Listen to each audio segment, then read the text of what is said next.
want to create an economic benefit from an institution that does not cater to economic benefit. We think that this is the proposal of the affirmative side of the house in today's debate, ladies and gentlemen.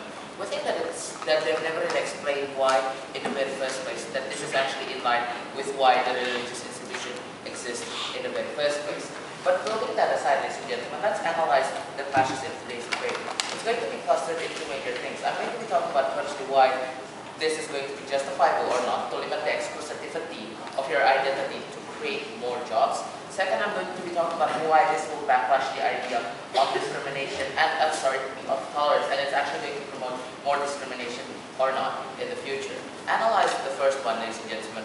Their problem was simple, that there is actually discrimination of getting jobs from the society, ladies and gentlemen, and thus we should actually create a non-discrimination policy.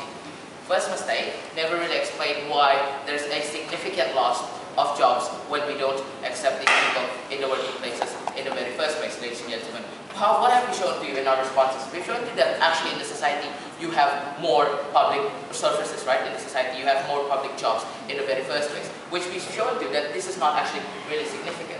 But moreover, what have we shown to you more than that, ladies and gentlemen? We think that precisely it's not within the idea of these, organizations to exist in the very first place. We think the idea that they should cater to everyone actually loses the exclusivity, ladies and gentlemen, on why the religious institution exists in the very first place. If you take away that idea for them to actually practice their values, ladies and gentlemen, we think this is what we call an active segregation of what we call practicing our religion, ladies and gentlemen. And we think that this is bad because what they want to do is simply create more jobs. We've shown you that the burden of creating more economic benefit to the society does not lie on the idea of whether a certain religious institution is burdened to do that, ladies and gentlemen. We've shown you that their idea of why they exist in the very first place is not to create those economic benefits in order to cater to the society needs. But what we also showed, we've shown that in the society you also have the form of discrimination where you can actually have, based on gender and merit, as a merit in order for you to get catered to those jobs.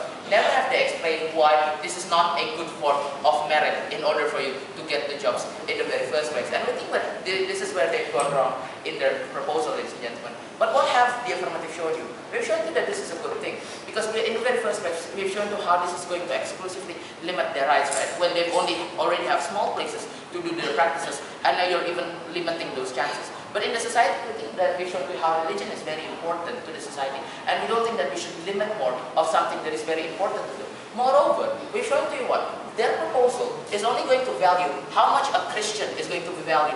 It's just by a number of how a Muslim is going to receive him to be in a job places and going to be amount the same as number of lives. We don't think that this is how we should value human lives and religion, just on the basis of number of dollars that you get to your hospital, ladies and gentlemen. And this is where we think it's gone wrong.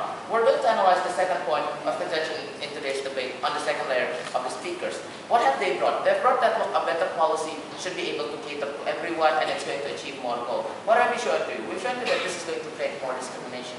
Analyze their one first. They've shown you that it needs to be able to create more goals at the same time.